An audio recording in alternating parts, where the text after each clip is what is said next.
বাবার হুকুম যদি আল্লাহর হুকুমের বিরুদ্ধে চলে যায়, বাবার কথা মানা যাবে না, আল্লাহর হুকুম মানতে হবে। মায়ের হুকুম যদি আল্লাহর হুকুমের বিরুদ্ধে চলে যায়, মায়ের কথা মানা যাবে না, আল্লাহর হুকুম মানতে হবে। যদি চেয়ারম্যানের কথা আল্লাহর হুকুমের বিরুদ্ধে চলে যায়, চেয়ারম্যান মানা যাবে না, আল্লাহর হুকুম মানতে হবে। এমপির কথা আল্লাহর হুকুমের বিরুদ্ধে চলে যায়, এমপির কথা মানা যাবে না, আল্লাহর হুকুম মানতে হবে। মন্ত্রীর কথা আল্লাহর হুকুমের বিরুদ্ধে চলে যায়, মন্ত্রীকে মানা যাবে না, আল্লাহর হুকুম মানতে হবে। রাষ্ট্রপ্রধানের কথা আল্লাহর হুকুমের বিরুদ্ধে চলে যায়, রাষ্ট্রপ্রধানকে মানা যাবে না, আল্লাহর হুকুমকে মানতে হবে। দেশের কথা আল্লাহর হুকুমের বিরুদ্ধে চলে যায়, দেশকে মানা যাবে না, আল্লাহর হুকুম মানতে হবে। যদি সংবিধানের কথা আল্লাহর হুকুমের বিরুদ্ধে চলে যায়, সংবিধান মানা যাবে না, আল্লাহর হুকুম মানতে হবে। যদি প্রধান বিচারপতির কথা আল্লাহর হুকুমের বিরুদ্ধে চলে যায়, বিচারপতিকে মানা যাবে না, আল্লাহর হুকুম মানতে হবে। সব জায়গায় আল্লাহর হুকুম মানতে হবে। এটা যারা বিশ্বাস করে, সেদিন কবরে যখন প্রশ্ন করা হবে মার রব্বুকা, তোমার রবকে, তখন সেই বলতে পারবে রব্বি আল্লাহ, আমার রব হলো আল্লাহ। একটু খেয়াল করে শুনেন, আজকে যেভাবেই হোক, ইচ্ছা করে হোক অনিচ্ছা করে হোক, সারা বাংলাদেশের সকল মানুষ আমরা গণতন্ত্রে গোলাম হয়ে বসে আছি, গণতন্ত্রের গোলাম হয়ে বসে আছি। অথচ আল্লাহ পাক রব্বুল আলামিন সূরা আনআমের 116 নম্বর আয়াতে পরিষ্কার ভাষায় বলেছেন, ওয়া ইন তুতি আকসারা মান ফিল আরদি দিল্লুকা আন সাবিলিল্লাহ। যদি ও নবী আপনি নিজেও সংখ্যাগরিষ্ঠদের কথা অনুযায়ী চলেন। গণতন্ত্র বলা হয় সংখ্যাগরিষ্ঠদের মতামত বাস্তবায়ন করাকে, সংখ্যায় যারা বেশি হবে তাদের রায় বাস্তবায়ন করাকে গণতন্ত্র বলা হয়। আল্লাহ পাক রব্বুল আলামিন নবীকে বলতেছেন, ও নবী আপনি নবীও যদি সংখ্যাগরিষ্ঠের কথা অনুযায়ী চলেন, গণতন্ত্র অনুযায়ী চলেন, এই দেশের সংখ্যাগরিষ্ঠ মানুষ আপনি নবীকেও পথভ্রষ্ট করে ফেলবে। কারণ চুরের সংখ্যা বেশি হবে, ডাকাতের সংখ্যা বেশি হবে, জিনাকুরের সংখ্যা বেশি হবে, সন্ত্রাসের সংখ্যা বেশি হবে, ডেন্ডারবাজের সংখ্যা বেশি হবে, ভালো মানুষের সংখ্যা সব সময় কম হবে। এই জন্য আপনি নবীও যদি সংখ্যাগরিষ্ঠদের মতামত অনুযায়ী চলেন, তাহলে আপনাকেও তারা পথভ্রষ্ট করে ফেলবে। আজকে সারা দেশ চলতেছে গণতন্ত্রের গোলাম হিসাবে। গণতন্ত্র, সমাজতন্ত্র, জাতীয়তাবাদ, ধর্মনিরপেক্ষতাবাদ, কমিউনিজম, সোশ্যালিজম, ক্যাপিটালিজম, সমস্ত তন্ত্রমন্ত্র, এগুলো সবগুলো কুফরি মতবাদ। এগুলো যদি কোনো মানুষ বিশ্বাস করে, সাথে সাথে সে বেঈমান হয়ে যাবে। মোকামিয়া বাজার নূরে মদিনা জামে মসজিদ ও এলাকাবাসীর উদ্যোগে আজকের এই মাহফিলের সম্মানিত সভাপতি মুফতি আওলাদ হুসাইন, সহ সভাপতি আপনাদের মসজিদের ইমাম মুফতি বুরহান বিন হাবিবুর রহমান, উপস্থিত হযরত উলামায়ে কেরাম, সুধী সমাজ, ভূমিকা ছাড়া আমি আপনাদের সামনে আলোচনা শুরু করতে চাই। এই পৃথিবীতে সবচেয়ে বড় সমস্যা কোনটা? এই কথাটাই আল্লাহ পাক রব্বুল আলামিন সর্বশেষ বলেছেন। একটা সন্তান যখন বাহিরে যায়, তখন মা সর্বশেষ কোন কথাটা বলে? সবচেয়ে গুরুত্বপূর্ণ কথাটা বলে যে রাস্তাটা দেখে পার হোস, যাতে সে গাড়ির নিচে না পড়ে। মানুষের জীবনে যত সমস্যা আছে, সবচেয়ে বড় সমস্যা যেটা, এটা আল্লাহ পাক রব্বুল আলামিন সর্বশেষ বলে দিয়েছেন। 23 বছরে আল্লাহ পাক রব্বুল আলামিন কুরআন নাজিল করেছেন। এই কুরআনের সর্বশেষ কথা কোনটা? সূরা বাকারার 281 নম্বর আয়াত, আল্লাহ পাক রব্বুল আলামিনের সর্বশেষ কথা। এই আয়াতের ভিতরে আল্লাহ পাক রব্বুল আলামিন বলেছেন, ওয়াত্তাকু ইয়াওমান তুরজাউনা ফীহি ইলাল্লাহ। ওই দিনকে ভয় করো যেদিন তোমাকে এই মাটির পৃথিবী ছেড়ে আমার কাছে ফিরে আসতে হবে এবং দুনিয়ার জমিনের সব কিছুর হিসাব দিতে হবে। এই কথাটাকেই বাংলা সাহিত্যের ভাষায় বলা হয় নীতি নৈতিকতা। নীতি নৈতিকতা একটু কঠিন শোনা যাচ্ছে, সামনে আলোচনা শুনলেই সহজভাবে বুঝবেন। নীতি নৈতিকতা এই পৃথিবীর মানুষের, বর্তমান পৃথিবীর মানুষের সবচেয়ে বড় সমস্যা হলো নীতি নৈতিকতার অভাব, ক্ষুধাভীতির অভাব। এখানে শুরুতে একটা তথ্য আপনাদেরকে বলি। আওয়ামী লীগ ক্ষমতায় আসার পর 2010 সালে সর্বপ্রথম ইসলামকে ধ্বংস করার জন্য যেই কাজটা করেছিল, এই কাজটা সম্পর্কে বাংলাদেশের মানুষ একেবারে কিছুই জানে না। অথচ যা জানে না, অন্য অন্য বিষয় অনেক লাফালাফি করছে, কিন্তু যেই জিনিসটা সর্বপ্রথম করেছিল এই জিনিসটা কেউ জানে নাই। খুব কম সংখ্যক মানুষই জানে। আপনারা জানেন কিনা আমি জানি না, 2010 সালের আগ পর্যন্ত বাংলাদেশের ইসলাম শিক্ষা বইয়ের নাম ছিল ইসলাম শিক্ষা বই। স্কুল কলেজের যে বইগুলো ছিল, এই বইয়ের নাম ছিল ইসলাম শিক্ষা বই। 2010 সালে সর্বপ্রথম কোন বইয়ের নাম পরিবর্তন করে নাই, অঙ্ক বইয়ের নাম পরিবর্তন করে নাই, ইংরেজি, সমাজ বিজ্ঞান, ভূগোল, ইতিহাস কোন বইয়ের নাম পরিবর্তন করে নাই। সর্বপ্রথম ইসলাম শিক্ষা বইয়ের নাম পরিবর্তন করে লিখেছিল ইসলাম ও নৈতিক শিক্ষা। এর মানে ইসলামের মাঝে নৈতিকতা নাই, যেখানে নৈতিকতা আছে সেখানে ইসলাম নাই। ইসলাম ও নৈতিকতা দেখেন, আমি বললাম যে আমার হাতে একটা মোবাইল ও একটা ঘড়ি আছে, তার মানে একটা মোবাইল ও একটা ঘড়ি আছে, তার মানে মোবাইল আলাদা জিনিস, ঘড়ি আলাদা জিনিস। আমাদের দেশের স্কুল কলেজের বইগুলোতে লেখা আছে ইসলাম ও নৈতিক শিক্ষা, তার মানে ইসলাম আলাদা জিনিস, নৈতিকতা আলাদা জিনিস। আপনি বুঝেন আর না বুঝেন, এটাই আজন্ম বাস্তবতা। আপনার আমার ছেলেরা যে স্কুল কলেজে পড়ালেখা করতেছে, সেখানে যে ইসলাম শিক্ষা বই পড়তেছে, এই বইটা তাদেরকে পড়ানোই হচ্ছে তাদের ভিতর থেকে ইসলামকে ধ্বংস করে দেওয়ার জন্য। মানে বইটা পড়ানো হচ্ছে, ইসলাম শিক্ষার বইটা পড়ানো মূল টার্গেটই হলো ইসলামকে নষ্ট করে দেওয়ার জন্যই ইসলাম শিক্ষা বই পড়ানো হয়। কারণ এই বইয়ের নাম হলো ইসলাম ও নৈতিক শিক্ষা। ইসলামের মাঝে নৈতিকতা নাই, নৈতিকতার মাঝে ইসলাম নাই, এই হলো বইয়ের নাম। এটা আমার আলোচনার কথা না।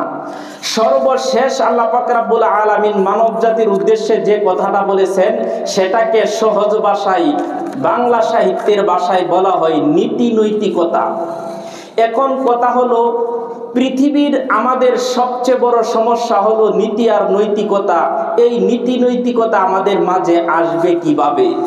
এটা নবীজি সাল্লাল্লাহু আলাইহি ওয়াসাল্লাম আমাদের মাঝে নীতি নৈতিকতা কিভাবে আসবে সেটা বলেছেন। কবরে 3টা প্রশ্ন করা হবে। কবর হলো প্রথম সাময়িক পরীক্ষা। হাসরে 5টা প্রশ্ন করা হবে। হাসর হলো ফাইনাল পরীক্ষা। এই 3 এবং 5, 8 প্রশ্নের জবাবের মাধ্যমে দুনিয়ার মানুষের মাঝে নীতি আর নৈতিকতা আসবে। কবরে 3টা প্রশ্ন কি করা হবে?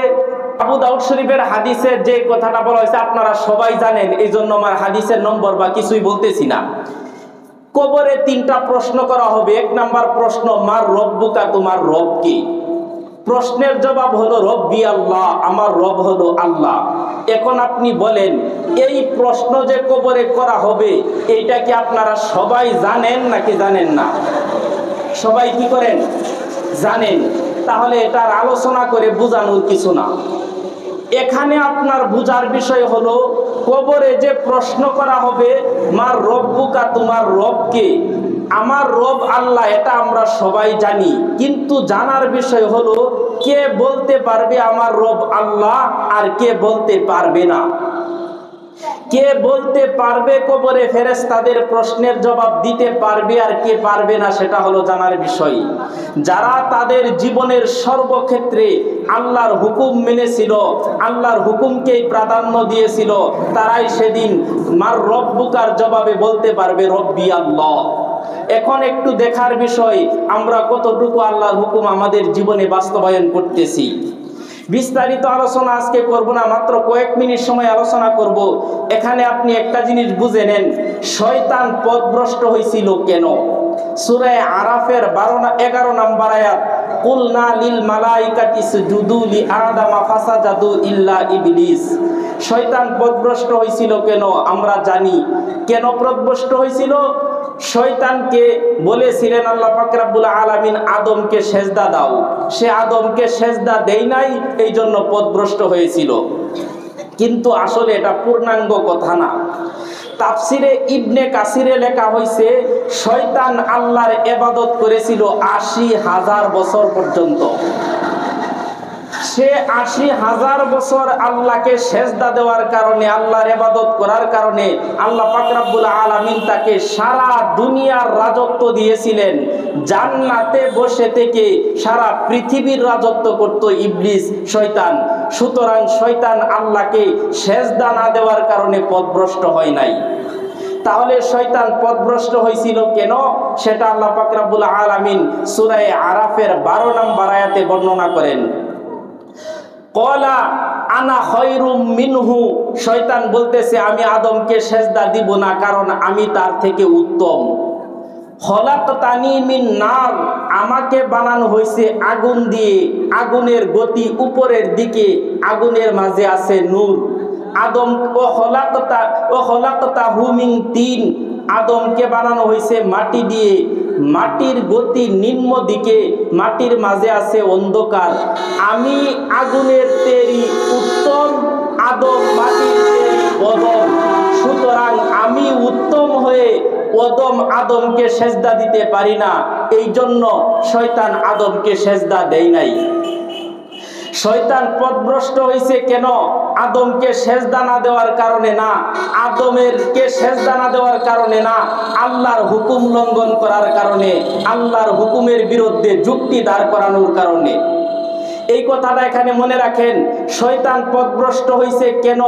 আদমকে সেজদা না দেওয়ার কারণে না, আল্লাহর হুকুমের বিরোধিতা করার কারণে, আল্লাহর হুকুমের বিরুদ্ধে যুক্তি দাঁড় করানোর কারণে। আল্লাহর হুকুম সবার আগে মানতে হবে। এবার কয়েকটা কোরআনের আয়াত বুঝেন। আল্লাহ পাক রব্বুল আলামিন সূরা ইউসুফের 40 নম্বর আয়াতে বলেন, ইনিল হুকমু ইল্লা লিল্লাহ, বিধান দেওয়ার মালিক একমাত্র আল্লাহ।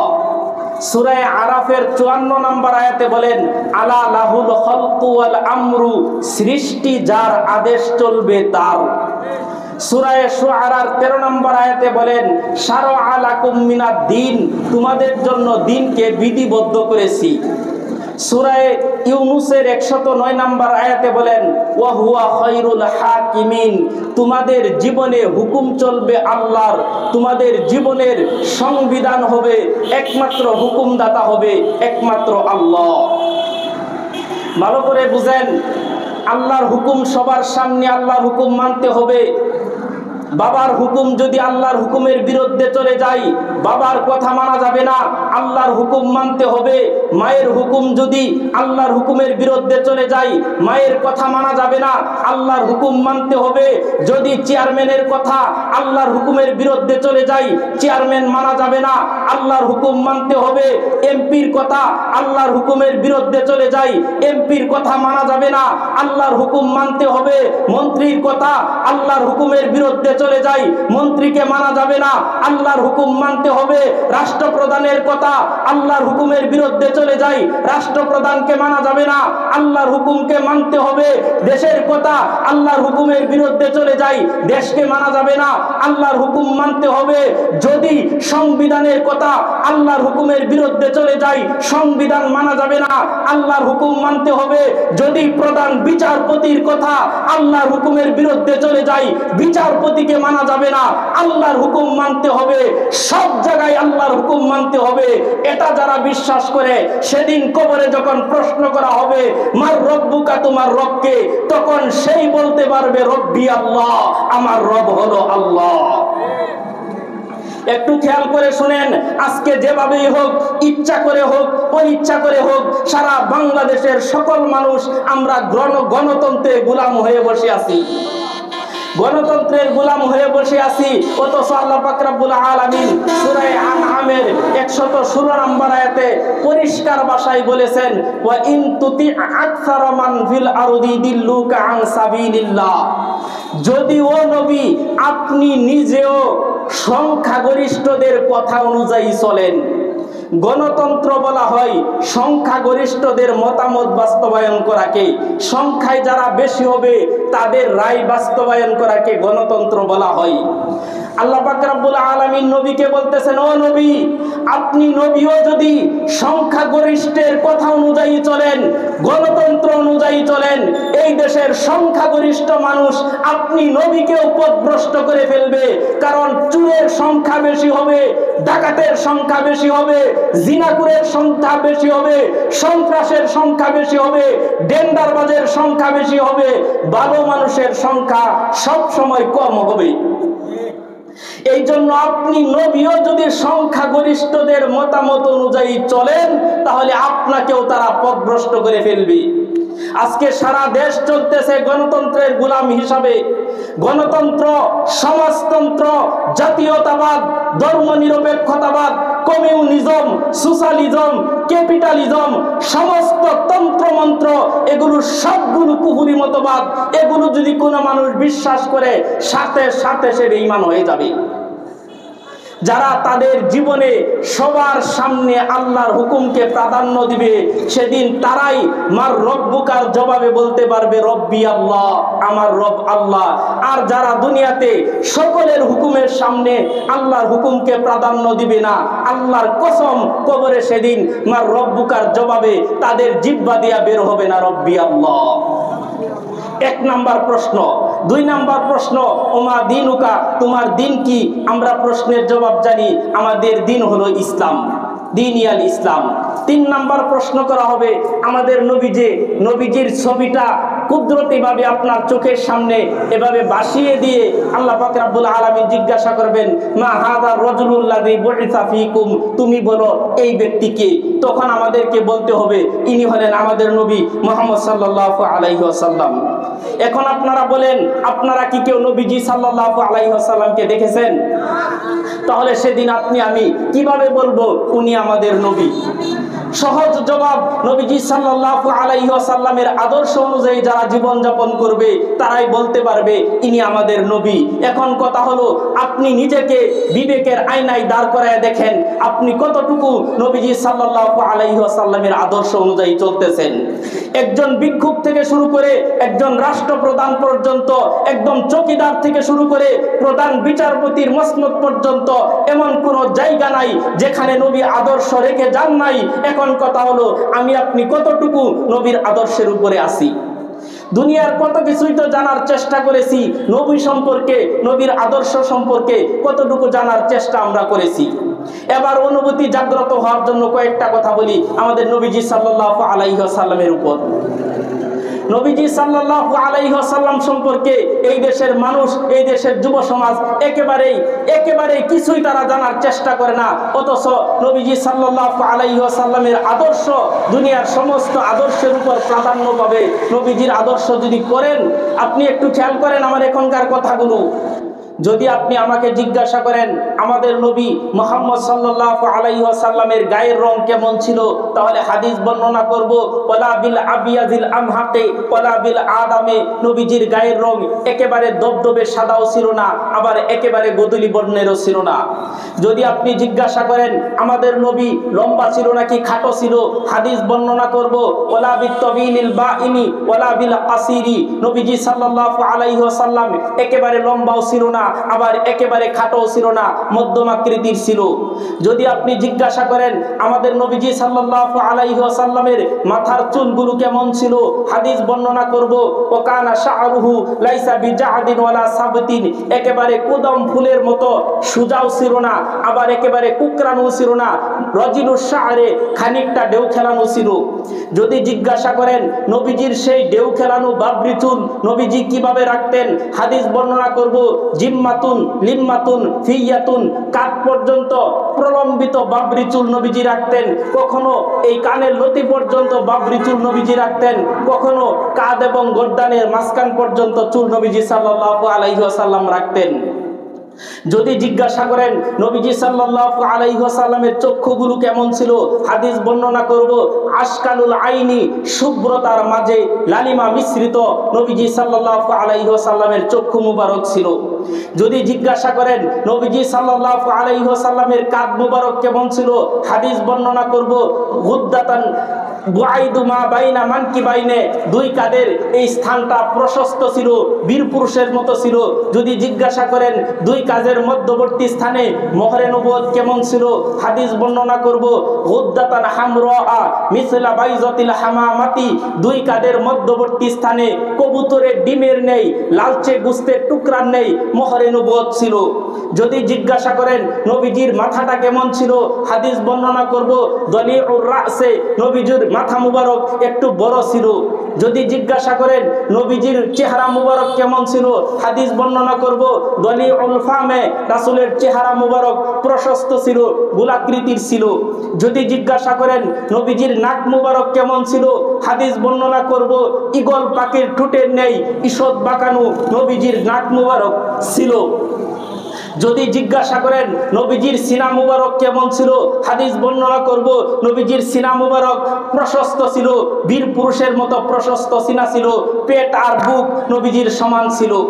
যদি জিজ্ঞাসা করেন নবীজির এই বুকের পশমগুলো কেমন ছিল, হাদিস বর্ণনা করব তবিলুল মাসরুবাতি, নবীজির এই বুক থেকে নাভি পর্যন্ত চিকন পশমের সরু একটা রেখা ছিল। যদি জিজ্ঞাসা করেন নবীজির হাত পায়ের তালুগুলো কেমন ছিল, হাদিস বর্ণনা করব সাফিনুল কাফাইনে ওয়াল কাদামাইনে, নবীজির দুই হাতের তালু এত কোমল ছিল, এত নরম ছিল, পৃথিবীর কোনো কোনো রেশমি কাপড় নবীজির হাতের তালুর মতো এত নরম ছিল না। যদি জিজ্ঞাসা করেন নবীজির হাত পায়ের জোড়াগুলো কেমন ছিল, হাদিস বর্ণনা করব মানহুসুল আকাবি, নবীজির পায়ের টাকনুগুলো কেমন ছিল, এগুলো মোটা ছিল। মানহুসুল আকাবি, স্বল্প মাংস বিশিষ্ট নবীজির পায়ের টাকনুগুলো ছিল। যদি জিজ্ঞাসা করেন নবীজি সাল্লাল্লাহু আলাইহি ওয়াসাল্লাম কিভাবে হেঁটে যাইতেন, হাদিস বর্ণনা করব ইজা মাশা ইতাকাফাউ, নবীজি সাল্লাল্লাহু আলাইহি ওয়াসাল্লাম অহংকারীর মতো বুক টান করে হেঁটে যাইতো না, নবীজি একটু নিচের দিকে তাকিয়ে নম্র ভদ্রভাবে নবীজি হেঁটে যাইতো। শুধু তাই নয়, যদি জিজ্ঞাসা করেন নবীজি কিভাবে খাইতেন, আমি বলতে পারবো। নবীজি কিভাবে ঘুমাইতেন, আমি বলতে পারবো। নবীজি কিভাবে গোলামবাদীর সাথে ব্যবহার করতেন, বলতে পারবো। নবীজি দিন মজুর হিসাবে কেমন ছিলেন, বলতে পারবো। নবীজি একজন রাষ্ট্রপ্রধান হিসাবে কেমন ছিলেন, বলতে পারবো। জিহাদের ময়দানে নবীজি কেমন ছিলেন, বলতে পারবো। সামাজিক নেতা হিসাবে নবীজি কেমন ছিলেন, বলতে পারবো। সন্তান হিসাবে নবীজি কেমন ছিলেন, বলতে পারবো। স্বামী হিসাবে নবীজি কেমন ছিলেন, বলতে পারবো। নবীজি সাল্লাল্লাহু আলাইহি ওয়াসাল্লাম প্রধান বিচারপতি হিসাবে কেমন ছিলেন, বলতে পারবো। নবীজি সাল্লাল্লাহু আলাইহি ওয়াসাল্লামের 63 বছরের জিন্দেগীর সমস্ত ইতিহাস অক্ষরে অক্ষরে যে কোনো সময় উম্মতের সামনে আমরা বলতে পারবো। কিভাবে বলবো? যে হাদিসগুলো বললাম সবগুলো হাদিস শামাইলে তিরমিজিতে উল্লেখ আছে, সিরাতের কিতাবের পৃষ্ঠায় পৃষ্ঠায়, কুরআনে কারিমে, হাদিস শরীফে নবীজি সাল্লাল্লাহু আলাইহি ওয়াসাল্লামের এই বর্ণনাগুলো আছে।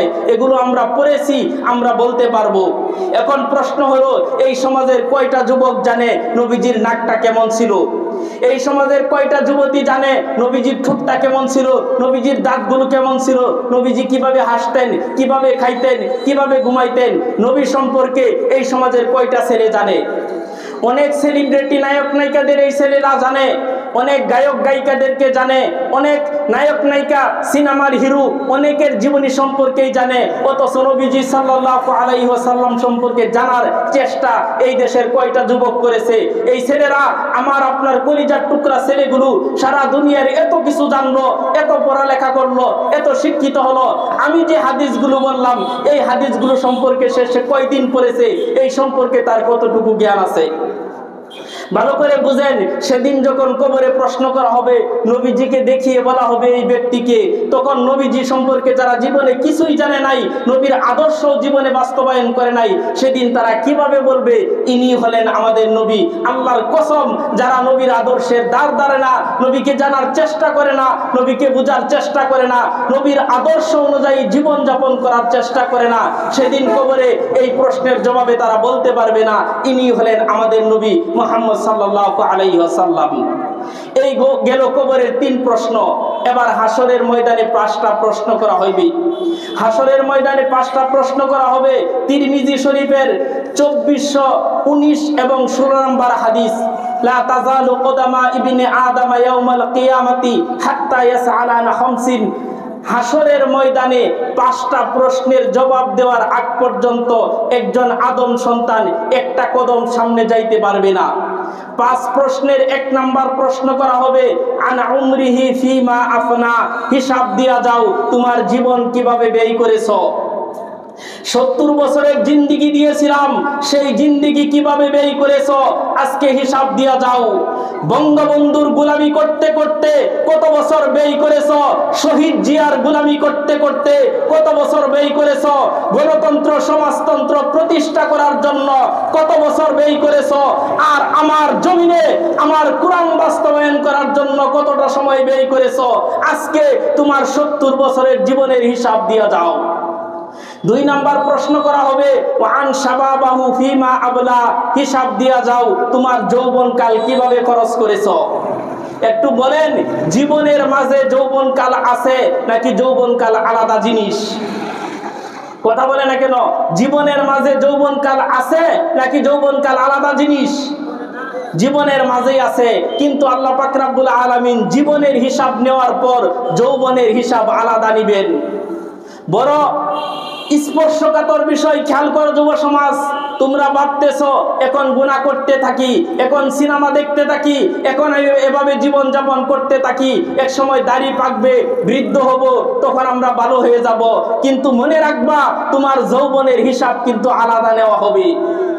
তোমার হিসাব আলাদা নেওয়া হবে, যৌবনের হিসাব। সেই যৌবনের হিসাব দিয়েই তোমাকে সামনে যেতে হবে। 3 নাম্বার প্রশ্ন করা হবে, ওয়ান মালিহি মিন আইনা ইকতাসাবাহু ওয়া ফিমা আনফাকাহু। তুমি দুনিয়ার জমিনে তোমার উপার্জিত সম্পদ কিভাবে উপার্জন করেছিলে।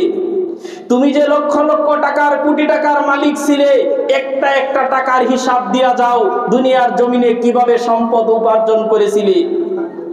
4 নাম্বার প্রশ্ন করা হবে, তোমার সেই দুনিয়ার উপার্জিত সম্পদ কোন কাজে ব্যয় করেছিলে, একটা একটা টাকার হিসাব দিয়া যাও।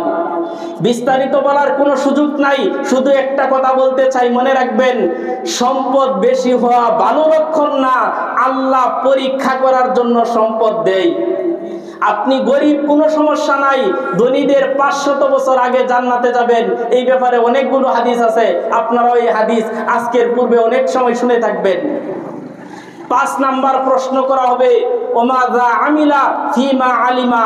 তুমি দুনিয়ার জমিনে যা জানতে তা অনুযায়ী আমল করতে কিনা। তাফসিরুল কুরআন মাহফিলের মাধ্যমে জেনেছিলে, দাওয়াতে তাবলীগের বাইরা তোমাদের দুয়ারে দুয়ারে গিয়ে তোমাদের কাছে দাওয়াত পৌঁছিয়েছিল, তোমরা যা জানতে সে অনুযায়ী আমল করতে কিনা হিসাব দিয়া যাও।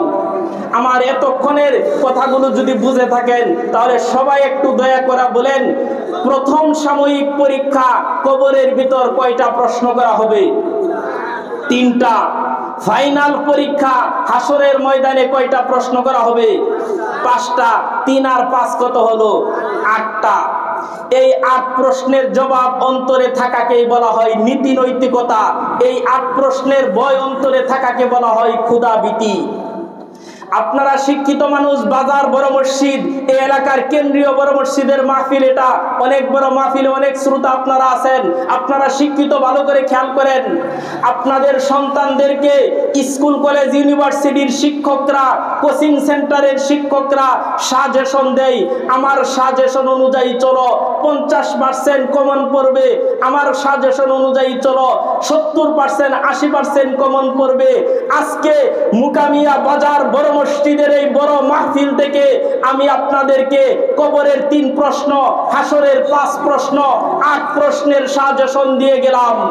আগামীকাল পূর্ব দিগন্তের সূর্য উদয় হওয়া ভুল হতে পারে, আজকের পরে আগামী দিবস আসা ভুল হতে পারে, সারা দুনিয়ার সমস্ত সাহিত্যিকের সাহিত্য ভুল হতে পারে, সারা দুনিয়ার সমস্ত বিজ্ঞানীর বিজ্ঞান ভুল প্রমাণ হতে পারে, সারা দুনিয়ার সমস্ত দার্শনিকের দর্শন ভুল হতে পারে। খোদার কসম করে বলছি, আমি যেই 8 প্রশ্নের সাজেশন দিলাম কোনো ভুল হবে না। যেই ভাষায় সাজেশন দিলাম এই ভাষাতেই কবরে এবং হাসরে জিজ্ঞাসা করা হবে। যেই শব্দে সাজেশন দিলাম এই শব্দেই জিজ্ঞাসা করা হবে। যেই অক্ষরে সাজেশন দিলাম এই অক্ষরে জিজ্ঞাসা করা হবে। শব্দের পরিবর্তন হবে না, অর্থের পরিবর্তন হবে না, জের জবর পেশের পর্যন্ত পরিবর্তন হবে না। কারণ আমার নবী 2 ঠোঁট দিয়ে যত কথা বলেছেন কোটি কোটি গুণ সত্য সেই কথা। হাসরে এবং কবরে এই 8 প্রশ্নের জবাব দিয়েই আমাদেরকে সামনে যেতে হবে। এই যে 8 প্রশ্নের আলোচনা আপনাদের সামনে করলাম, এই 8 প্রশ্নকেই বলা হয় নীতি নৈতিকতা। দুনিয়ার যত সমস্যা আছে সব সমস্যার সমাধান হয়ে যাবে যদি এই 8 প্রশ্নের বয় আপনার অন্তরের ভিতরে থাকে। যদি 8 প্রশ্নের বয় অন্তরের ভিতর থাকে দুনিয়ার সব সমস্যার সমাধান হয়ে যাবে। নামাজ পড়ে না, রোজা রাখে না, হজ করে না, যাকাত দেয় না, ওয়ারিশ ঠগায়, যত সমস্যা আছে সব সমস্যার সমাধান হয়ে যাবে এই 8 প্রশ্নের বই থাকলে। আমাদের সমাজে আছে না ওয়ারিশ ঠগাই, ছেলেদেরকে ওয়ারিশ দেয় মেয়েদেরকে দেয় না, ছেলেদেরকে দেয় মেয়েদেরকে দেয় না। এই ব্যাপারে আলোচনা করার কোনো সুযোগ নাই। একটা হাদিস মনে এসে গেছে বলি সংক্ষিপ্তভাবে বলতেছি। মান কাতা ওয়ারিসিহি কাতা আল্লাহুল জান্নাতা ইয়াউমাল কিয়ামাতি। যে ব্যক্তি তার ওয়ারিসদেরকে ওয়ারিস ঠকাবে, ওয়ারিস দিবে না, মেয়েদেরকে ওয়ারিস দিল না, ছেলেদেরকে দিল, আল্লাহ পাক রব্বুল আলামিন হাসরের ময়দানে তার জান্নাতটা কেটে দিবেন, তাকে জান্নাতটা দিবেন না। সমস্ত আমলের কারণে জান্নাতটা পেয়েছিল, নামাজের কারণে, রোজার কারণে, হজের কারণে, যাকাতের কারণে, তেলাওয়াতের কারণে, সবকিছুর কারণে জান্নাতটা পেয়েছিল। পাওয়া জান্নাতটা কেটে দিবে কারণ মেয়েকে ওয়ারিস দেই না। এই যে একটা বড় সমস্যা, এই সমস্যা সারা বাংলাদেশ জুড়েই আছে। অথচ এই বড় সমস্যার সমাধান হয়ে যাবে যদি 8 প্রশ্নের বই তার অন্তরের ভিতর থাকে। এটাকেই বলা হয় নীতি নৈতিকতা। শেখ হাসিনা ক্ষমতায় আসার পরেই ইসলাম শিক্ষা বইয়ের ভিতর ইসলাম কেটে দিয়া লেখলো ইসলাম ও নৈতিক শিক্ষা, মানে ইসলামে নীতি নৈতিকতা নাই। অথচ ইসলামই হলো সারা দুনিয়ার সমস্ত নৈতিকতার মহা সমারোহ। আমার আলোচনার শেষ পর্যায়ে চলে এসেছি। এবার একটা উদাহরণ দেই বঙ্গবন্ধু শেখ মুজিবুরকে নিয়ে। বঙ্গবন্ধু শেখ মুজিবুর রহমান 1971 সাল 74 সালের আগ পর্যন্ত ব্যক্তিগতভাবেও ভালো মানুষ ছিল এবং রাজনৈতিকভাবেও ভালো মানুষ ছিল। কিন্তু 75 সালে যখন 30,000 যুবকের রক্তের উপর দাঁড়িয়ে বাকশাল কায়েম করেছিল, তারপরেই সে বিতর্কিত হয়েছে। তাকে এমন ভাবে হত্যা করা হয়েছে জানাজা পর্যন্ত হয় নাই। কিন্তু 71 সালে সে ভালো লোক ছিল। শেখ হাসিনা পালিয়ে যাওয়ার পর চট্টগ্রামের একজন মানুষ যে 6 জন ঢাকা থেকে বঙ্গবন্ধুর লাশ সেই তার গ্রামের বাড়িতে সেই এতে নিয়ে গিয়েছিল, এই গোপালগঞ্জে নিয়ে গিয়েছিল, এই 6 জনের একজন বলেছে আমরা বঙ্গবন্ধুর লাশটাকে গোপালগঞ্জ নিয়ে বাড়ির উঠানে রেখে পুকুর থেকে বালতি দিয়া পানি আইনা বঙ্গবন্ধুর লাশের উপর ঢেলে দিয়েছি। ঢেলে দেওয়ার পর তারপরে এই লাশটা কবরের ভিতর শুয়াইছি, শুয়াইয়া খাটকি পর্যন্ত দেই নাই, ডাইরেক্ট মাটি দিয়া সেফা মাটি দিছি। আকাশচুম্বী জনপ্রিয় নেতা ছিল বঙ্গবন্ধু শেখ মুজিবুর রহমান। জুলুম করার পরিণতি কি হয়েছে? জানাজাও হয় নাই, কাফনও হয় নাই, দাফনও হয় নাই, খাটকিও দেওয়া হয় নাই, সরাসরি মাটি দেওয়া হয়েছিল। এটা আমার বলা উদ্দেশ্য না। যেটা বলতে চাই, বঙ্গবন্ধু 71 সালের আগে খুব ভালো মানুষ ছিল। গ্রামের এক ব্যক্তি গেছে বঙ্গবন্ধুর সাথে সাক্ষাৎ করার জন্য ধানমন্ডি 32 নাম্বার বাড়িতে। গ্রামের মানুষ গেছে, পেঁয়াজ কাঁচামরিচ তরকারি, শাকসবজি, ফলমূল নিয়ে গেছে, গ্রামের নিরেটে ভালো জিনিস নিয়ে গেছে। যাওয়ার পরে বঙ্গবন্ধুর সাথে গরিব মানুষ দেখা করার জন্য যাইবে, কিন্তু বাড়ির গেটম্যান উপরে উঠতে দেয় না যে প্রেসিডেন্টের সাথে তোমার এই ময়লা পোশাকে দেখা করতে পারবা না। সে যাইতে চায়, গেটম্যান উপরে যাইতে দেয় না। শেষ পর্যন্ত বঙ্গবন্ধু দোতলা থেকে এই দৃশ্য দেখলো, দেখার পরে বলল ঠিক আছে তাকে ছেড়ে দাও, আমার কাছে আসো। তখন সে গেল, যাওয়ার পরে বলতে স্যার আপনাকে আল্লাহর হস্তে ভালোবাসি, আপনি মানুষের জন্য অনেক কষ্ট করেছেন, জেল খেটেছেন, আপনাকে ভালোবাসি, এই জন্য দেখতে এসেছি, এই যে এইগুলো নিয়ে এসেছি আপনি রাখেন। বঙ্গবন্ধু রাখলো, কিছুক্ষণ খুশ গল্প হলো, তারপর এই ব্যক্তি চলে আসলো। এই ব্যক্তি চলে আসার পর বঙ্গবন্ধুর স্মরণ হলো এই লোকটাকে কয়েকটা টাকা দিয়া দেই, ভাড়া দিয়া যাবে নে, কয়েকটা টাকা দিয়া দেই। তখন বঙ্গবন্ধু 20টা টাকা দিল। কয় টাকা দিল? 20 টাকা দিল। বাড়ির গেটম্যান যে দারোয়ান তাকে 20টা টাকা দিল, দিয়া বললো এই যে 20টা টাকা এই লোককে যায় দিয়া দিই। তখন এই লোকে 10 টাকা নিজের পকেটে বললো আর 10টা টাকা নিয়ে আসলো। আইসা এই গরিব মানুষটাকে বলতেছে এই মেয়ে খারো খারো, এই যে তোমার বঙ্গবন্ধু 10টা টাকা দিছে, এই 10 টাকা নিয়ে তুমি ভাড়া দিয়া চলে যাও। তখন এই ব্যক্তি বলতেছে না আমি 10 টাকা নিব, মানি আমি তো টাকার জন্য আসি নাই, টাকার জন্য যদি আসতাম তাহলে গ্রামের বাজারে বিক্রি করলে আরো বেশি টাকা পাইতাম, আল্লাহর হস্তে বঙ্গবন্ধুকে ভালোবাসি এই জন্য এসেছিলাম, আমি টাকা নিব না, 10 টাকা বন্ধুকে ফিরাইয়া দিয়া যাব, 10 টাকা ফিরাইয়া দিয়া যাব। তখন গেটম্যানে কো না টাকা ফিরাইয়া দেওয়ার দরকার নাই, তুমি চলে যাও, এখন আমি নিয়ে যাবই। তখন গেটম্যানে কইতে ঠিক আছে আমার কাছে দাও, আমি দিয়া দিই বঙ্গবন্ধুকে। কো না তোমার কাছে দিব না। উনি দিল কেন? আমার নিজের হাতে দিব 10 টাকা, আমি নিজের হাতে দিব। আবার বাকবিতণ্ডা চলতেছে। বঙ্গবন্ধু শেখ মুজিবুর রহমান এই বাকবিতণ্ডা দেখলেন, দেখার পরে বললেন ঠিক আছে তাকে ছেড়ে দাও, কেন আসতে চাই দেখি। তখন সে বঙ্গবন্ধুর কাছে গেল, যাওয়ার পরে বলতেছে স্যার আপনি আমাকে টাকা দিছেন কেন? আমি টাকার জন্য আসি নাই, আপনাকে আল্লাহর হস্তে মহব্বত করতাম এই জন্য এসেছিলাম, এই যে 10 টাকা দিয়েছিলেন টাকা নিয়ে যান। বঙ্গবন্ধু দিয়েছিল কয় টাকা? 20 টাকা। সে এখন 10 টাকা দিতেছে, আর 10 টাকা কই? গেটম্যানের পকেটে। আর 10 টাকা কই? গেটম্যানের পকেটে। তখন বঙ্গবন্ধু শেখ মুজিবুর রহমান আফসোস করে বলেছিলেন যেই দেশে 10 টাকার 2টা নোট দুতলা থেকে নিচতলায় নামতে নামতে 20 টাকা 10 টাকায় পরিণত হয়ে যায়, সেই দেশের মানুষের ভাগ্যের পরিবর্তন কোনোদিন ঘটবে না। কারণ এই দেশের সবচেয়ে বড় সমস্যা হলো নীতি আর নৈতিকতার অভাব, দুর্নীতি। আজকে সবচেয়ে বড় সমস্যা হলো নীতি আর নৈতিকতার অভাব। যদি নীতি নৈতিকতা থাকতো সবকিছু এমনিতেই সুন্দর হয়ে যেত। এই যে ফুলপুর থেকে নগুয়ার দিকে একটা রাস্তা আছে, বিকেল বেলায় মোটরসাইকেল দিয়ে যাচ্ছি, তখন দেখলাম একটা ব্রিজ খুব সুন্দর করে বানানো, কিন্তু ব্রিজের উপরে সাইনবোর্ড টানানো সেতু ঝুঁকিপূর্ণ, গাড়ি আসতে চালান। একটা যুবক ছেলেকে ডাক দিয়া বললাম এই সেতুটা বানানো হয়েছে কতদিন ধরে? খুব সুন্দর সেতু। ছেলেটা বলল 7-8 বছর ধরে বানানো হয়েছে। 7-8 বছর ধরে বানানো হয়েছে। এই সেতু বানানো হয়েছিল 100 বছরের জন্য। 7-8 বছর পরে এই সাইনবোর্ড টানানো হয়েছে সেতু ঝুঁকিপূর্ণ, গাড়ি আসতে চালান। তার কারণ কি? তার কারণ কি? তার কারণ যে ইঞ্জিনিয়ারের সেতু বানাইছে তাদের কি যোগ্যতার অভাব ছিল? না। তাদের কি প্রযুক্তির অভাব ছিল? না। কি কারণ? কারণ হলো রডের জায়গায় বাঁশ দিছে, সিমেন্টের জায়গায় বালু দিছে। এই জন্য যেই সেতুটা 100 বছর চলার কথা 2 বছর পরেই 7 বছর পরেই এই সেতুর গায়ে সাইনবোর্ড টানানো হয়েছে সেতু ঝুঁকিপূর্ণ, গাড়ি আসতে চালান। অনেক কথা আছে এই ব্যাপারে, বলার সময় নাই। আর মাত্র কয়েক মিনিট সময়, 7-8 মিনিট সময় কথা বলবো। খেয়াল করে শুনেন, এই দেশের সবচেয়ে বড় সমস্যা হলো নীতি আর নৈতিকতার অভাব।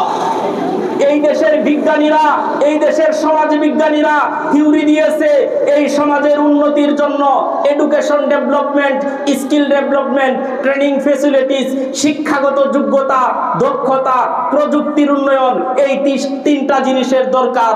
কিন্তু আমরা আল্লাহর কসম করে বলতে পারি যদি মানুষের নীতি নৈতিকতার উন্নয়ন না হয়, শিক্ষাগত যোগ্যতা দিয়ে কোনো কাজ হবে না।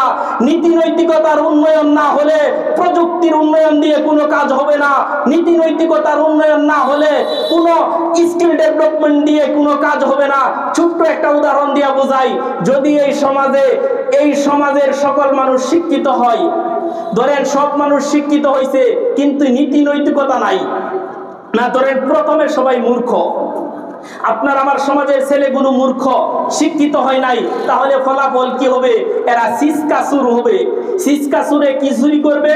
মুরগি চুরি করবে, আঁশ চুরি করবে, হরবি চুরি করবে, জাম্বুরা চুরি করবে, গাছের সুপারি চুরি করবে, এগুলো চুরি করবে। কিন্তু এই ছেলেটা যদি উচ্চ শিক্ষিত হয়, বড় বড় ডিগ্রি নেই, নেওয়ার পরে যদি এই ছেলেটার ভিতরে নীতি নৈতিকতা না থাকে, তাহলে সে মুরগি চুরি করবে না, হাঁস চুরি করবে না, গরু চুরি করবে না।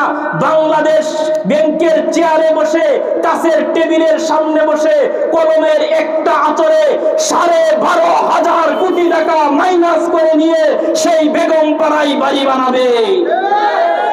সুতরাং নীতি আর নৈতিকতা ছাড়া শিক্ষা ব্যবস্থার কোনো দাম নাই। নীতি আর নৈতিকতা ছাড়া প্রযুক্তির উন্নয়নের কোনো দাম নাই। নীতি আর নৈতিকতা ছাড়া দুনিয়ার কোনো কিছুর কোনো মূল্য নাই। মুসলমান সমাজে সবচেয়ে বড় প্রয়োজন হলো নীতি আর নৈতিকতা। এখন আপনি বলবেন, হুজুর এটা নিয়ে আপনারও তো বলা দরকার কি? আমরা শিক্ষা ব্যবস্থা নীতি নৈতিকতা না থাকুক, আপনার সমস্যা কি? আমার ছেলেকে আমি নীতি নৈতিকতা শিক্ষা দিব না, স্কুলে পড়াবো, আপনার সমস্যা কি? আপনি ওয়াজ করতে এসেছেন, নামাজ রোজার ওয়াজ করে চলে যান, নীতি নৈতিকতার কথা আপনার বলতে হবে কেন? এই প্রশ্ন মনে করলেন, আপনি করলেন আমাকে। এবার আপনাকে আমি একটা যুক্তি দেই, খুব মনোযোগ দিয়ে শুনেন। এই যুক্তিটা হাদিসেও আছে, হাদিস দিয়া বললে সময় বেশি লাগবে, অল্প সময় দিতেছি। মোকামিয়ার এইদিকে হলো চাঁদপুর। এই চাঁদপুরের একজন বড় লোক রাতারাতি আঙ্গুল ফুলে কলা গাছ হয়ে গেছে। এই বড় লোকের শখ 3 কোটি টাকা দামের BMW গাড়ি কিনবে। এখন 3 কোটি টাকা দামের BMW গাড়ি কিনলো, কেনার পরে এই গাড়ি এখান দিয়ে চালায়া যাচ্ছে। 10, 15, 20, 30, 50 কিলোমিটার বেগে গাড়ি যাচ্ছে। রাস্তায় যখন মানুষ আসে তখন গাড়ি ব্রেক করে, গাড়ি একটু গতি কমে যায়, তখন এই গাড়ির মালিক রেগে যায়, হে ড্রাইভার, 3 কোটি টাকা দামের গাড়ি কিনলাম, তুই ব্রেক করস কেন? ব্রেক হলো গতির পথে অন্তরায়।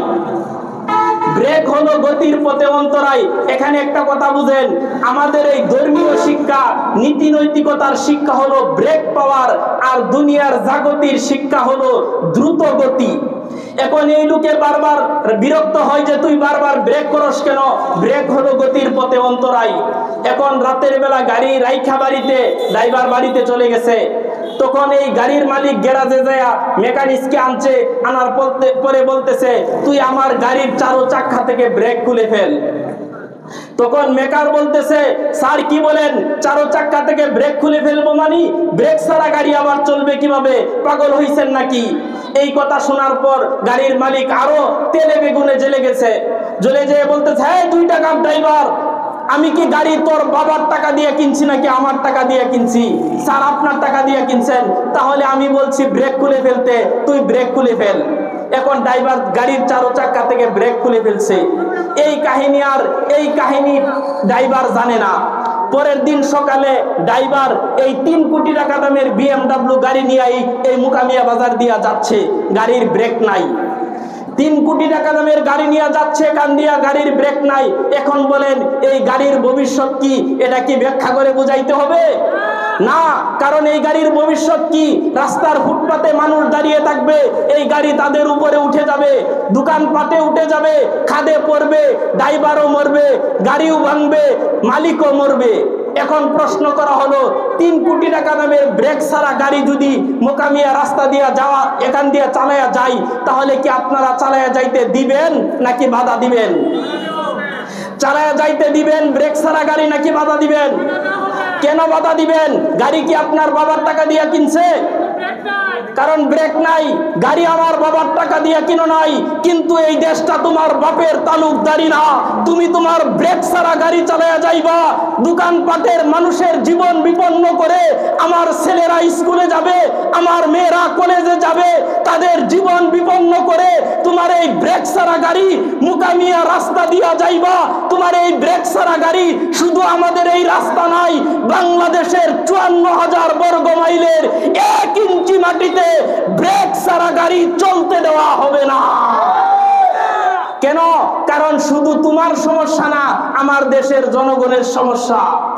সুতরাং আমাদের পরিষ্কার কথা, যেই শিক্ষা ব্যবস্থায় নীতি নৈতিকতা নাই, যেই শিক্ষা ব্যবস্থায় ক্ষুধাভীতি নাই, যেই শিক্ষা ব্যবস্থায় পরকালের ভয় নাই, সেই শিক্ষা ব্যবস্থা মুসলমান সমাজে চলতে পারে না।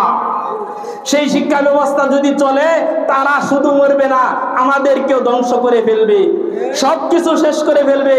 আমার সময় শেষ, আর 3 মিনিট সময় আছে। 3 মিনিট সময় একটা কথা বলে শেষ করব। আজকে বাংলাদেশের এই অবস্থা, এই অবস্থার জন্য সবচেয়ে বড় দায়ী কারা জানেন? সবচেয়ে বড় দায়ী হলো নীতি নৈতিকতাহীন সরকারেরা। আমি এতক্ষণে আমার আলোচনার মূল আলোচনায় আসলাম, কিন্তু বিস্তারিত বলার সুযোগ নাই।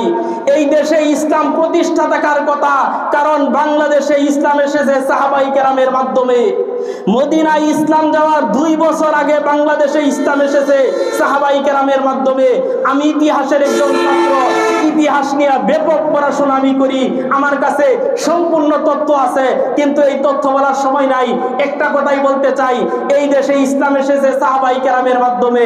এই দেশে খেলাফত থাকার কথা, কিন্তু নাই কেন? নীতি নৈতিকতাহীন সরকারের কারণে। একটা উদাহরণ শুধু দিচ্ছি 2 মিনিট সময়ে।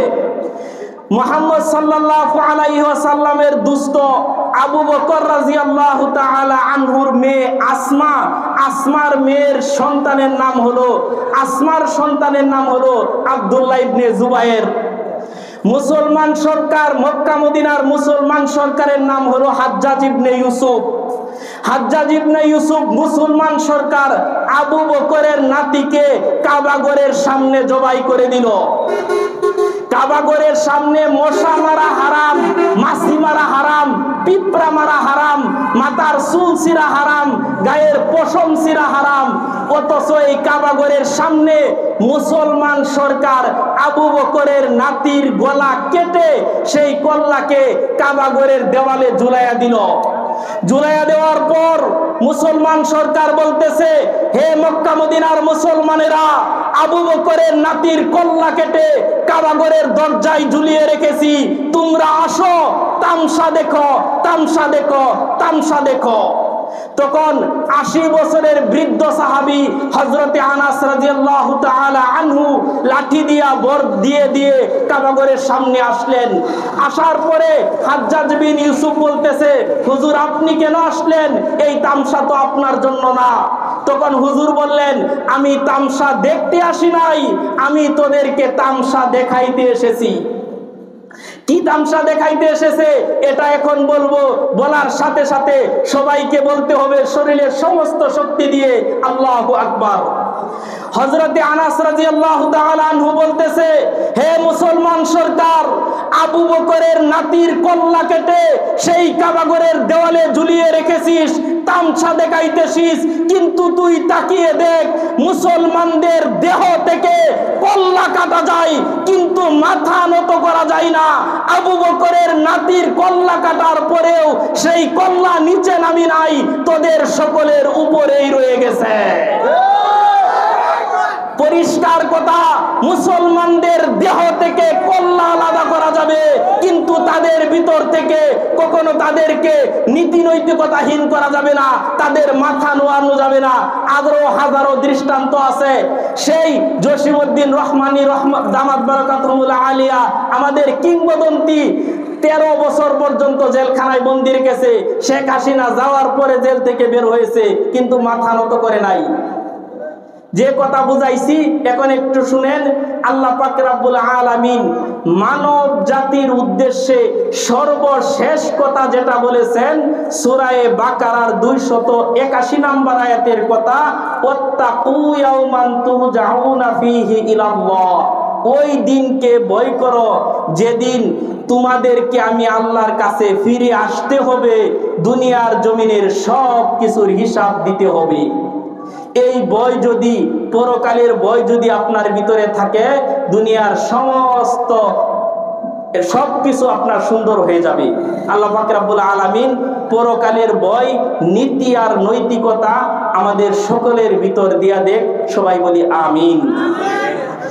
এই অসমাপ্ত কথাগুলো আমাকে এবং সবাইকে আমল করার তৌফিক দান করুক। সবার কাছে দোয়া চাই, আমিও দোয়া করি। ওয়া আখিরু দাওয়ানা আলহামদুলিল্লাহি রাব্বিল আলামিন।